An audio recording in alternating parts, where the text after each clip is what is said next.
Good afternoon, students. Good afternoon.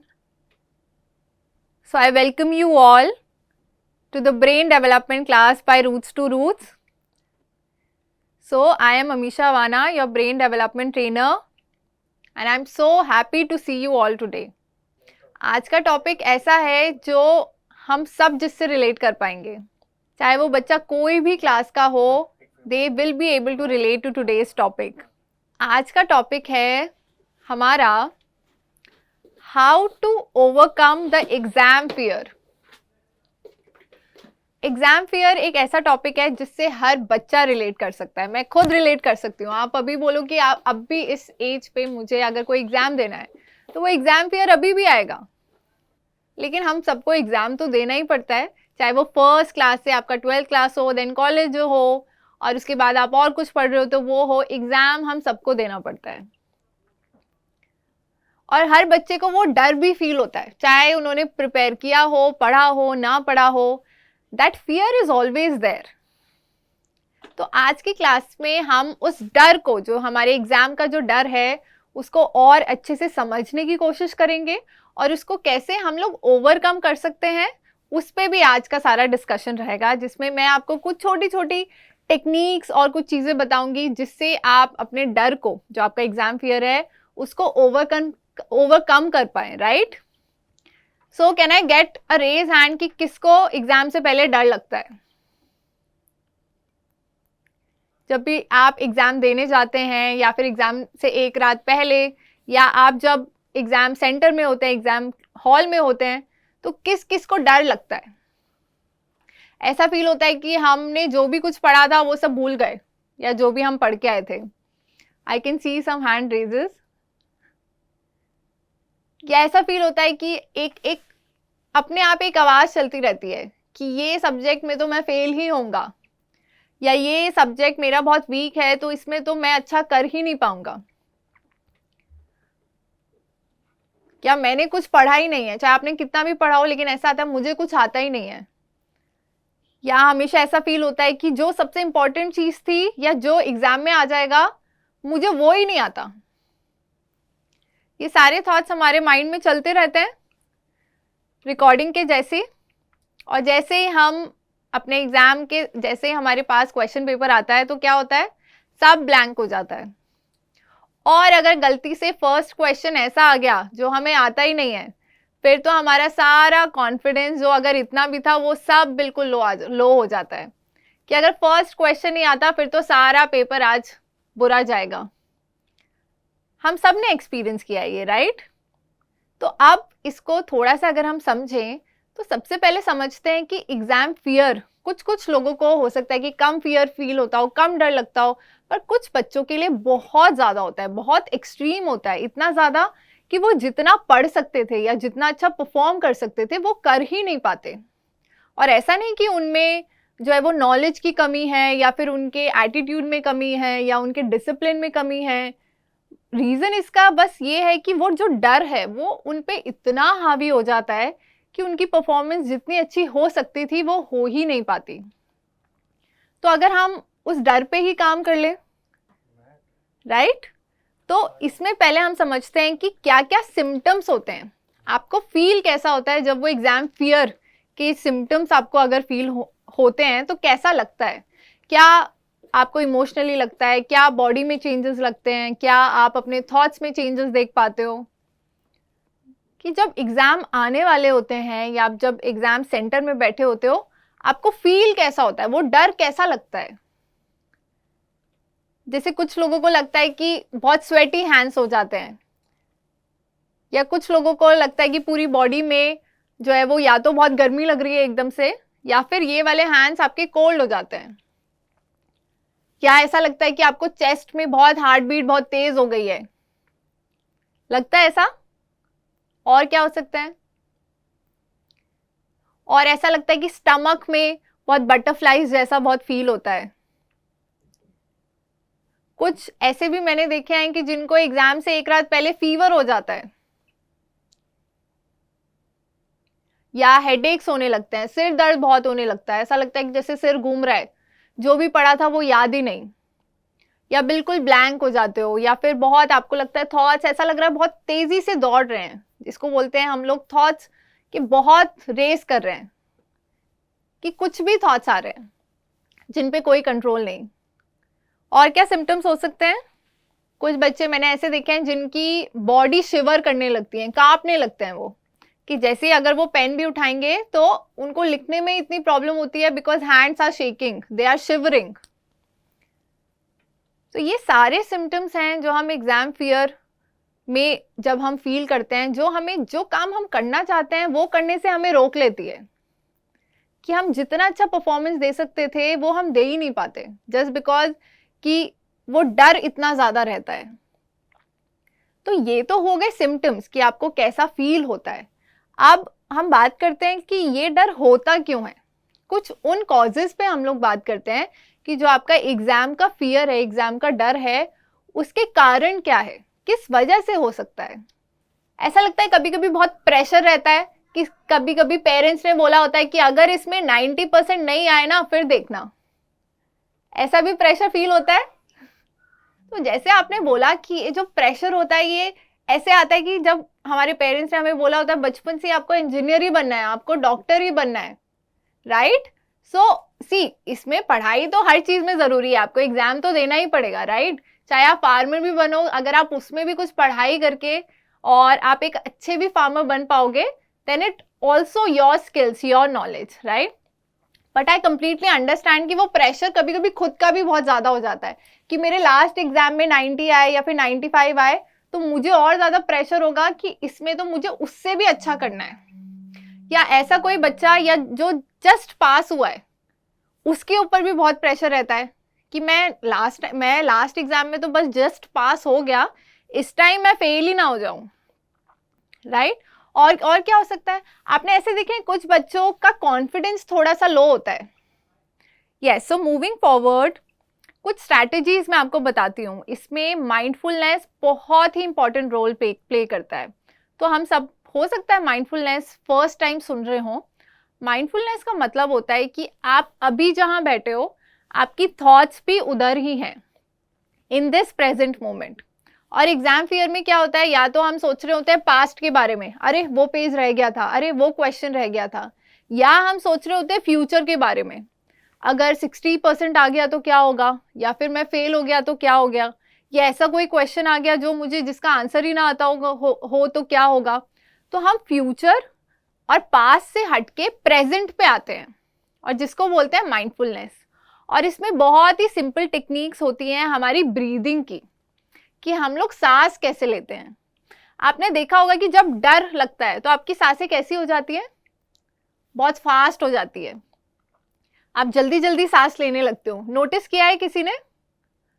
और अगर कोई रिलैक्स्ड होगा, जैसे आप क्लास में बैठे हो अभी बिल्कुल रिलैक्स्ड हो, तो आपकी ब्रीदिंग कैसी है, एक बार थोड़ा सा ऑब्जर्व करके बताओ। स्लो, मोर काम। तो हम क्या करते हैं कि अगर बहुत ही डर लगता है तो हम अपनी ब्रीदिंग पे काम करने लगते हैं, कि हम बोलते हैं ना गहरी गहरी सांसें लो।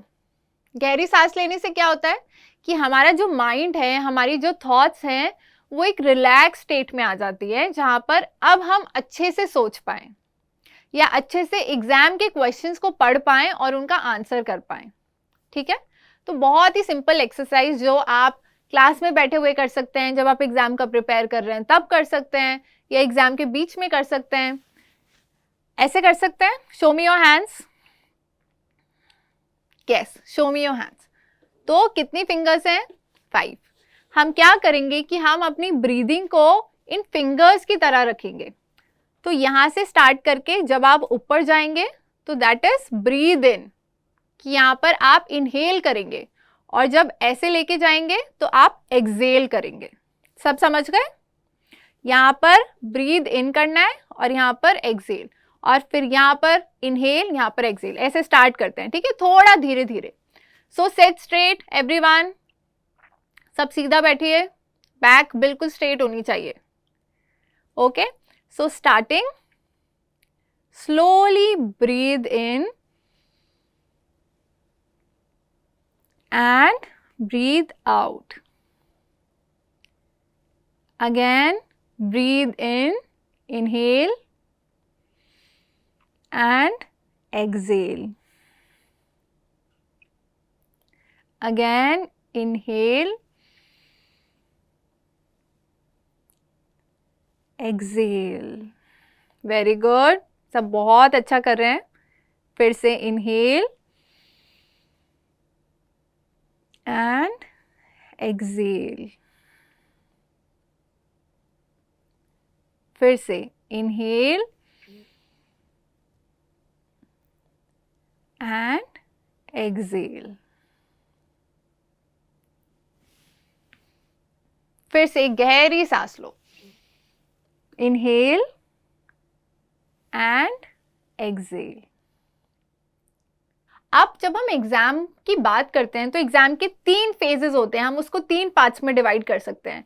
एक तो एग्जाम से पहले का, जो बिफोर आपका एग्जाम होता है, during your exam and after your exam, right. तो थोड़ा थोड़ा ये तीनों पार्ट्स या फिर ये तीनों फेजेस पे हम लोग बात करते हैं. ठीक है. तो जब हम बात करते हैं बिफोर एग्जाम कि अभी एग्जाम में हो सकता है 2 हफ्ते हैं आपके, या अभी 15 डेज बचे हैं, या फिर 1 महीना बचा है, 2 महीना बचा है, तो यहाँ पर आपकी स्ट्रैटेजी क्या होनी चाहिए. आप ऐसे नहीं कर सकते कि कुछ भी पढ़ लिया, कुछ भी एग्जाम दे लिया. There should be some strategy, some techniques that you are already using. तो बिफोर एग्जाम की जब हम बात करते हैं तो यहाँ पर आप धीरे धीरे अपने नोट्स बनाने आप स्टार्ट कर सकते हो, कि जो भी मैम क्लासेस में पढ़ाती हैं, या फिर जो आप खुद सेल्फ स्टडी करते हो, या जो आप टेक्स्ट जितनी बार रीड करते हो, स्टार्ट मेकिंग नोट्स. पॉइंटर्स में लिखना स्टार्ट कर दो. क्योंकि हमें ऐसा लगता है कि हमने बस पढ़ लिया, बस रीड कर लिया तो हमें आ गया है.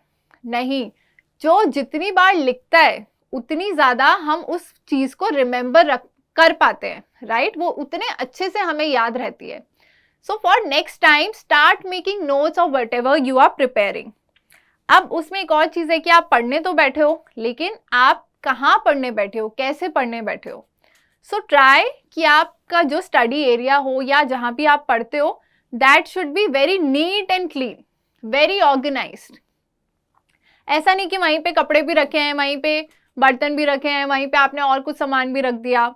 तो उससे हमारे माइंड को क्या लगता है कि ये तो बहुत मेसी है, या यहाँ तो पढ़ने का फायदा ही नहीं है, या वो सीरियसनेस आ ही नहीं पाती है. So if you clean everything wherever you are sitting, कि जैसे यहाँ पर ये पौधा रखा है, ये यहाँ रखा है, pen is here, your stationery item is there. आप ऑर्गेनाइज करके फिर पढ़ने बैठो, और फिर अपना डिफरेंस देखना कि आप जितने अच्छे से प्रोसेस कर पाते हो, फोकस कर पाते हो, उसमें एकदम से बहुत चेंजेस आएंगे. सो दिस वॉज एक पार्ट. फिर एक हो सकता है कि आप अपने फ्रेंड्स और टीचर्स की जितनी हेल्प ले सकते हो, राइट. Study in groups. अगर 4 बच्चे हैं तो 4 बच्चे बैठ के आप अपने टॉपिक्स को डिवाइड कर सकते हो. अच्छा, ये बच्चा ये टॉपिक हम सबको समझाएगा, या ये बच्चा ये वाला टॉपिक हमें समझाएगा. क्योंकि आप जितना खुद पढ़ रहे हो उससे ज़्यादा इम्पैक्ट तब होगा जब आप किसी और को पढ़ा रहे हो या किसी और को समझा रहे हो.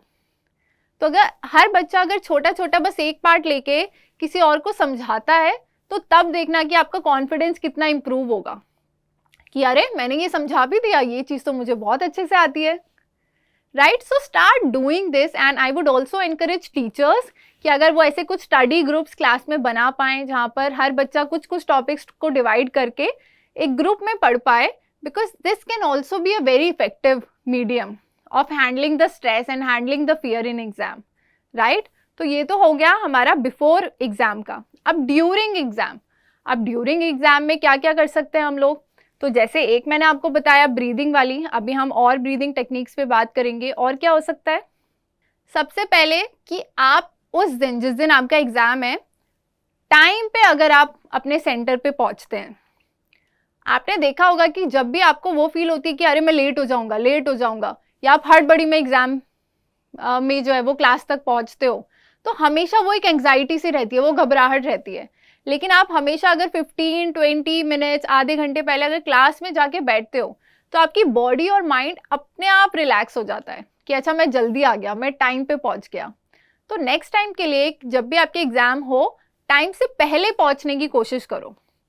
अब उसके लिए वो कैसे होगा, हम सब क्या करते हैं कि सुबह ही कपड़े निकालेंगे, सुबह ही यूनिफॉर्म निकालेंगे, सुबह ही यूनिफॉर्म पे आयरन हो रही है, सुबह ही आप अपना स्टेशनरी मटेरियल रेडी कर रहे हो, सुबह ही आप अपना बैग पैक कर रहे हो। कितने बच्चे करते हैं ऑनेस्टली बताना कि सारे काम सुबह ही होते हैं? I can see some students being very honest. ऐसे नहीं करना, कोशिश करो कि ये सारी चीजें जो ये एक्स्ट्रा चीजें होती है ये एक रात पहले हो जाएं, क्योंकि जब आप सुबह उठोगे तो ऐसा नहीं लगेगा कि मेरे दिमाग में 10 काम है करने के लिए। उन 10 कामों में से जो काम एक रात पहले हो सकता है, अपने काम आधे कर दो। तो जैसे बैग पैक करना, अपना स्टेशनरी आइटम रखना, कौन सी बुक्स रखनी है कौन सी नहीं, मेन अपने नोट्स की मटेरियल रखना, अपनी यूनिफॉर्म को आयरन करके एक जगह पे रखना। तो ये चीज़ें जब आप एक रात पहले कर लोगे तो आप नेक्स्ट डे आपको कम टेंशन होगी कि अच्छा ठीक है अब बस मुझे एग्जाम का सोचना है या एग्जाम पे फोकस करना है। आप सबको लगता है कि अगर ये चीज़ें कम हो जाएं, हम पहले ही कर लें, तो हम और ज़्यादा प्रोडक्टिव होंगे, कि कम टेंशन होगी दिमाग में, कम चीज़ें होंगी सोचने के लिए, राइट? तो हमें ये भी करना है। फिर जब आप एग्जाम में बैठे हो, आपने सपोज क्वेश्चन पेपर देखा, तो कुछ बच्चे क्या करते हैं कि एकदम से लिखना स्टार्ट कर देते हैं, और अगर फर्स्ट क्वेश्चन ऐसा है जो आता ही नहीं है फिर तो और ज़्यादा डिफिकल्ट लगता है कि अब तो होगा ही नहीं मुझसे। तो जब भी आप एग्जाम में बैठते हो और सपोज ये आपका क्वेश्चन पेपर है, तो 2 मिनट लेके सारे क्वेश्चंस को पढ़ो, सारे क्वेश्चंस को धीरे धीरे पढ़ो, आगे और पीछे। अब इससे क्या हेल्प होगी, आपको ये पता चल जाएगा अच्छा ये 15 क्वेश्चंस में से मुझे ये 5-6 क्वेश्चंस नहीं आते बट बाकी मुझे आते हैं, या धीरे धीरे आपको याद आना स्टार्ट हो जाएगा, अच्छा उसमें कुछ वहाँ ऐसा पढ़ा था या फिर उसमें कुछ ऐसा लिखा था। तो धीरे धीरे हमारा जो ब्रेन है, हमारा जो माइंड है, वो चीज़ों को याद करना स्टार्ट कर देगा। और जब आप लिखना स्टार्ट करोगे तो ज़रूरी नहीं कि अगर फर्स्ट नहीं आता है तो आपको उस पर ही अटके रहना है। कितने सारे स्टूडेंट्स हैं जो क्वेश्चन नहीं आया आप उसी पे ही पूरा टाइम वेस्ट कर देते हो। हमारे पास बहुत लिमिटेड टाइम होता है, राइट? ऐसा तो नहीं कि कोई कितना भी टाइम लेके कर सकता है। We have a limited time, 1 घंटा, 2 घंटा, 3 घंटा। अब हमें उस 3 घंटे में अपना बेस्ट से बेस्ट देना है। तो सबसे पहले जो क्वेश्चंस आपको आते हैं पहले उन्हें कर डालो, और जो क्वेश्चंस नहीं आते उनको लास्ट में बचा के रखो। अब उससे होगा क्या कि वो क्वेश्चन जो नहीं आते उसमें से आपको लगेगा अच्छा ये 2 क्वेश्चंस का थोड़ा बहुत मुझे याद है, उसको लिख दो। हो सकता है 1-2 क्वेश्चंस ऐसे लगे कि जिनमें कुछ भी नहीं आता, लेकिन एटलीस्ट आपने वो क्वेश्चंस जो आपको आते थे आपने वो तो मिस नहीं किए, क्योंकि आपने सबसे पहले उन्हें लिख दिया। तो उससे आपका कॉन्फिडेंस भी बढ़ेगा, अच्छा मुझे ये भी आता है, ये भी आता है, ये भी आता है। तो ये वाली स्ट्रैटेजी को नेक्स्ट टाइम अपने एग्जाम्स में करके देखना, ठीक है? सब लोग करेंगे? अभी तक मैंने जितना बोला है आप सब मेरे साथ हैं, राइट? Yes, good. अब एग्जाम हो चुका है, आप एग्जाम सेंटर से बाहर आ चुके हैं, तो वहीं पे काम खत्म हो गया? नहीं, अभी भी हम कुछ चीजें हैं जो हम आफ्टर योर एग्जाम कर सकते हैं। अब थोड़ा सा टाइम अपने 10 मिनट एग्जाम के बाद ये सोच के देखिए कि अच्छा मैंने अपनी आज की परफॉर्मेंस कैसी दी, या कौन कौन सी ऐसी टेक्निक्स थी या स्ट्रैटेजीज थी जो मैंने यूज़ की। नेक्स्ट टाइम मैं अपने एग्जाम में और अलग क्या कर सकता हूँ। अपने फ्रेंड्स से ये पूछने की बजाय कि अच्छा क्या लगता है कितने मार्क्स आएंगे, अच्छा कितना किया आपने, कितना नहीं किया, कौन सा आंसर गलत था, कौन सा नहीं था, इसको छोड़ के उन चीज़ों पे बात करिए कि आपके फ्रेंड ने पढ़ाई किस तरीके से की, कौन सी स्ट्रैटेजी उन्होंने एग्जाम में यूज़ की जो आप भी नेक्स्ट टाइम यूज़ कर सकते हैं। मेरे स्कूल में इतने सारे फ्रेंड्स थे और मैं सबसे कुछ ना कुछ स्ट्रैटेजी लेने की कोशिश करती थी। जैसे कोई बोलता था कि मैं अपनी राइटिंग पे बहुत काम करता हूँ। कुछ लोग होते हैं जो बहुत स्लो लिखते हैं, राइटिंग बहुत स्लो होती है, तो उन्हें बहुत कुछ आता भी है और वो लिख ही ना पाए तो फिर भी क्या फ़ायदा, है ना? तो वो बोलते थे कि हमारी राइटिंग बहुत स्लो है तो हम लिखने पे बहुत प्रैक्टिस करते हैं कि हम जितना फास्ट लिख पाएँ, क्योंकि टाइम बहुत लिमिटेड है। कुछ ऐसे बोलते थे कि जो मुझे आंसर आता है, जैसे जो MCQ होते हैं या फिर जो फिल इन द ब्लैंक्स होते हैं, मैं सबसे पहले उन्हें कर लेता हूँ, और जो लॉन्ग आंसर्स होते हैं उनको फिर मैं बाद में थोड़ा और सोच के फिर अपने आंसर्स बनाता हूँ। तो हर बच्चे के लिए अलग टेक्निक काम करेगी, ऐसी कोई टेक्निक नहीं है जो हम सब पे काम करती है, क्योंकि हम सब बहुत अलग है। हम सबका पढ़ने का तरीका बहुत अलग है, हम सबका ब्रेन बहुत अलग है, हम सबके थॉट्स बहुत अलग है। तो हमें ये देखना है कि हमारे ऊपर कौन सा टेक्निक या कौन सी जो ट्रिक है वो काम करेगी। ठीक है, तो ये हो गया हमारा pre exam, during exam and post exam. अब वापस आते हैं कि जो हमने माइंडफुलनेस की कुछ कुछ बातें की थी, तो जो आपको वो ब्रीदिंग में मैंने आपको बताया कि बहुत घबराहट होने लगती है, तो हम उसको और कैसे शांत कर सकते हैं। एक टेक्निक तो मैंने आपको ये वाली बताई। अब हम दूसरी बहुत ही इंटरेस्टिंग टेक्निक पे बात करते हैं, जिसका नाम है रोज एंड कैंडल टेक्निक। क्या नाम है? रोज एंड कैंडल टेक्निक। अब क्या मतलब है इसका? हमें पता है रोज क्या होता है, हमें पता है कैंडल क्या होती है। यही हमारी प्रैक्टिस है। नेक्स्ट, एक हाथ में आप ऐसे सोचिए कि एक हाथ में आपके कैंडल है और एक हाथ में आपने रोज पकड़ा हुआ है। Sit straight, close your eyes and try to imagine कि एक हाथ में मैंने रोज पकड़ा हुआ है और एक हाथ में मेरे कैंडल है। ठीक है, नाउ ओपन योर आईज। अब हमें करना क्या है? अब जो रोज होता है, रोज की स्मेल बहुत अच्छी होती है, हम सबको रोज की स्मेल बहुत अच्छी लगती है। तो हमें एक हाथ से उस रोज की स्मेल को स्मेल करना है, तो वहां पर हम लोग इनहेल करेंगे और कैंडल आपकी जली हुई है, इट इज स्टिल ब्लोइंग। अब आपको दूसरे स्टेप में उस कैंडल को बुझाना है। अब बुझाने के लिए क्या करना पड़ेगा? आपको एक्सेल करना पड़ेगा, ब्लो आउट करना पड़ेगा। ठीक है, तो स्टार्ट करते हैं इसको। आपका रोज कौन सा है? रोज की स्मेल। हाँ, तो रोज को स्मेल कीजिए। कैसे करेंगे? और अब कैंडल को ब्लो करना है। Right, very good. अगेन रोज को स्मेल कीजिए अच्छे से, बहुत अच्छी स्मेल है रोज की। एंड देन कैंडल को अच्छे से ब्लो करना है।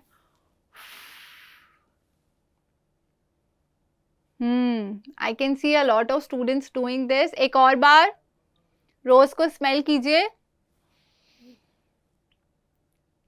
एंड देन कैंडल को लास्ट टाइम। बहुत बच्चों की अभी कैंडल बुझी नहीं है जो मुझे दिख रहा है। एक और बार रोज को स्मेल कीजिए एंड कैंडल को blow your candles. Yes, absolutely.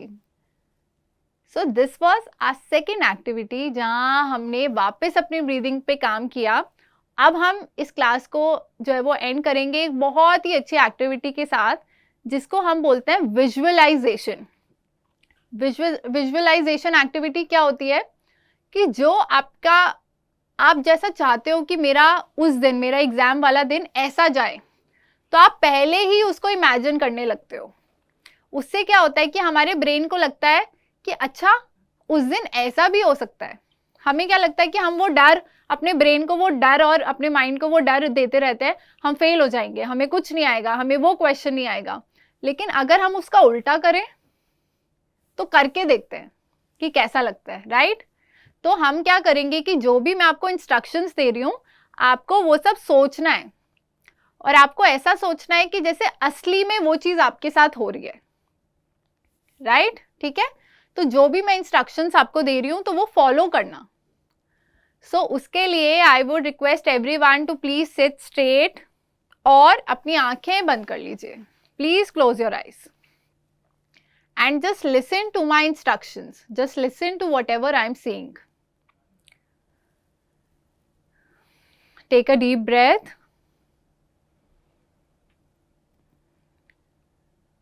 and exhale. Again, take a deep breath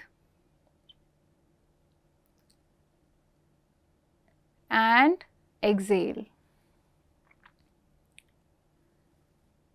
And now imagine that tomorrow is your exam. और वो उस सब्जेक्ट का एग्ज़ाम है जिससे आपको सबसे ज़्यादा डर लगता है. So it can be maths, it can be English, it can be science, it can be Hindi, it can be SST. जो भी ऐसे एग्ज़ाम है, आप ऐसे सोचो कि कल उस सब्जेक्ट का एग्ज़ाम है. अब आपको नर्वसनेस भी हो रही है, लेकिन थोड़ा थोड़ा अच्छा भी लग रहा है, एक्साइटमेंट भी हो रही है, क्योंकि ये तो डर है कि अच्छा एग्ज़ाम में अच्छे मार्क्स लाने हैं, हमें जो है वो जितना मैंने पढ़ा है उसका असेसमेंट होगा. लेकिन ये भी पता है कि एग्ज़ाम ख़त्म होते ही अब मेरे एग्ज़ाम्स ओवर हो जाएंगे, तो उसके बाद छुट्टियां हैं या उसके बाद मैं नेक्स्ट स्टैंडर्ड में जाऊंगा. तो वो जो हैप्पीनेस और एक्साइटमेंट है उसको भी फील कीजिए कि एग्ज़ाम ख़त्म होने की भी तो खुशी रहती है ना, कि चलो एग्ज़ाम ख़त्म हो गए, अब वी आर फ्री. तो आपने एग्ज़ाम से एक रात पहले अपनी यूनिफॉर्म प्रिपेयर करके रख ली, आपका बैग इज़ प्रिपेयर्ड, आपने अपना स्टेशनरी या पेंसिल बॉक्स वो सब आपने प्रिपेयर करके रख लिया. जस्ट ट्राई टू विजुअलाइज कि आप असली में वो सब कर रहे हैं, कि एक एक करके आपने पेन्स डाले अपने पेंसिल बॉक्स में, स्केल डाला, इरेजर डाली, शार्पनर डाला, और आपने वो भी रख दिया. एंड नाउ एग्जाम से एक रात पहले बस आप अब रिवाइज कर रहे हैं. आपको वो कॉन्फिडेंस आ रहा है that I have prepared well, मैंने अच्छे से प्रिपरेशन की है, अब बस मुझे रिवीजन की ज़रूरत है, और जो एग्ज़ाम से एक रात पहले मैं बस रिवाइज कर रहा हूँ. तो जो भी आपकी नोटबुक है आप उसमें से लास्ट एक अपना रिवीजन और गो थ्रू कर रहे हैं. And you are actually happy कि मेरी प्रिपरेशन बहुत अच्छे से हुई है. तो मन में खुद को ये बोलिए that I have actually prepared well, और कल का एग्ज़ाम तो मेरा बहुत अच्छा जाने वाला है. मैंने इस एग्ज़ाम के लिए बहुत मेहनत की है, मैंने बहुत हार्ड वर्क किया है, और मैं इस एग्ज़ाम को बहुत अच्छे से दूंगा. और आप टाइम से एक रात पहले सो जाते हैं. अब next day when you wake up, you get ready on time, you have your breakfast, and you reach the centre on time. आप अपने एग्ज़ाम सेंटर या फिर अपने स्कूल, अपने क्लास में पहले ही पहुंच जाते हैं. हाफ एन आवर पहले पहुंच गए आप क्लास में एंटर करते हैं और अपनी टीचर को ग्रीट करते हैं स्माइल के साथ, एंड अपनी सीट पे आके बैठ जाते हैं. अब सबसे पहले आप अपनी क्लास को स्कैन करते हैं.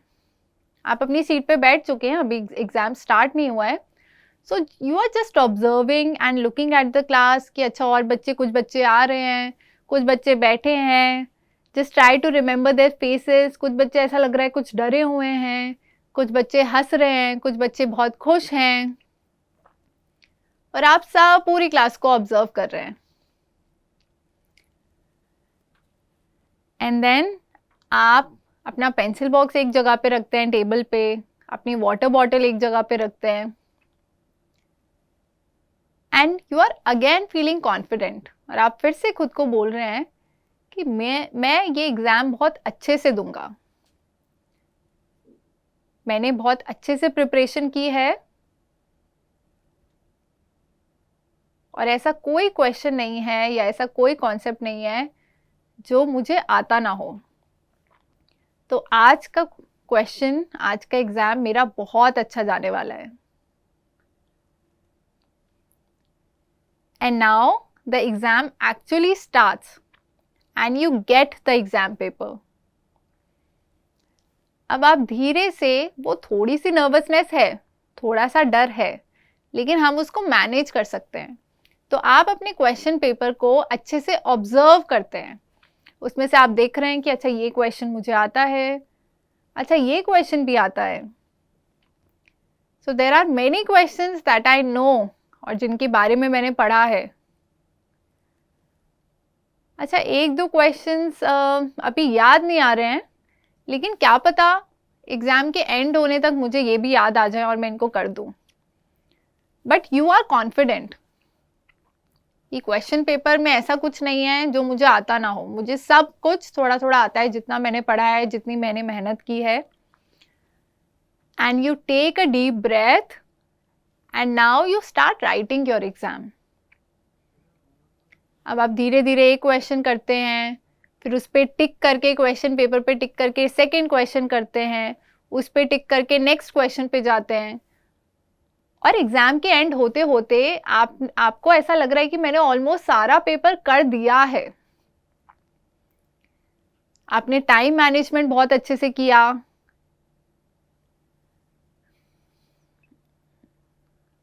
और वो खत्म होने के बाद आप अपने टाइम से 5 मिनट पहले पूरा एग्जाम अपना कंप्लीट करते हैं और एक लास्ट अपने क्वेश्चन पेपर को देखते हैं। And you are really appreciating yourself. बहुत खुशी हो रही है देख के कि अच्छा मैंने इतना सारा लिख दिया है, या ये मेरी मेहनत है, या मैं ऐसा एग्जाम देना चाहता था, मैंने बिल्कुल ऐसे एग्जाम दिया है। And you have completed your exam, you have given the answer sheet to your teacher, and now you are coming out of the class. यहां पर आप फिर से एक गहरी सांस लेते हो, एक्सेल। आप क्लास से निकलते निकलते पानी पीते हो, and now you are very proud of yourself. So whatever your names are, just say that Bhumika, Bhavya, I'm really proud of you. I'm really happy that you actually did it.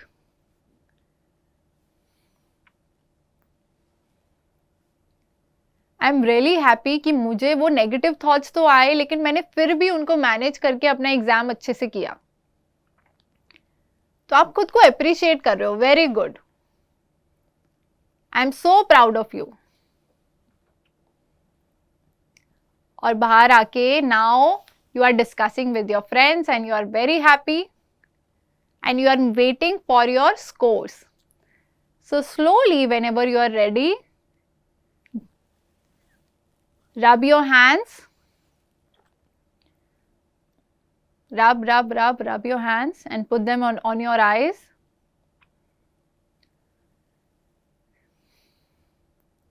बहुत ही sense of calmness है। We all are feeling calm, we are all feeling relaxed, and now slowly open your eyes.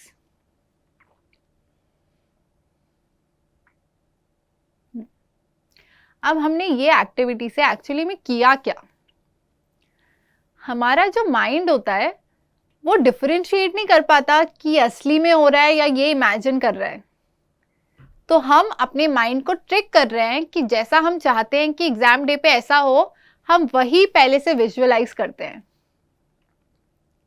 ताकि हम अपने mind को prepare कर सकें कि हमें ऐसे ही काम करना है, हमें ऐसा ही उस दिन फील करना है, हमें ऐसे ही उस दिन स्टेप्स करने हैं, ऐसे ही हमारे एक्शंस करने हैं, राइट? ताकि हम एग्जाम से पहले असली में ये सारी चीजें कर पाएं। और ये आप हर एग्जाम से पहले अगर कोशिश करें कि आप कर पाएं, ये विजुअलाइज कर पाएं, या फिर जो मैंने ब्रीदिंग टेक्निक्स बताई उसको करें। See it all takes practice. आप जितनी बार, 2 बार, 3 बार, 10 बार, 15 बार, जितनी बार प्रैक्टिस करेंगे उतना ही आप इन सब चीज़ों में अच्छे होते जाएंगे कि आपका माइंड और ज़्यादा रिलैक्स फील कर रहा है, और ज़्यादा आप अच्छे से सोच पा रहे हैं, अच्छे से पढ़ पा रहे हैं, अच्छे से चीज़ों को समझ पा रहे हैं। चलो ठीक है, तो हम इस क्लास को एंड करते हैं, ठीक है? So thank you so much. I will see you all in the next class. Bye.